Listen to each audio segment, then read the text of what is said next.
በካዛንቺስ ግዙፉ 256000 ካሬ ላይ ያረፈ የመኖሪያ መንደር ሽያጭ እንሆ በይፋ ተጀምሯል።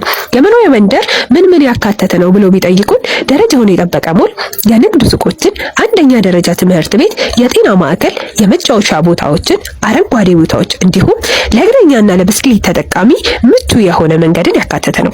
ከባለ 1 እስከ ባለ 4 መኝታ ቅድመ ክፍያውን በ10% ብቻ በማድረግ የዚህ ታሪካዊ ኢንቨስትመንት ባለቤት ይሁን።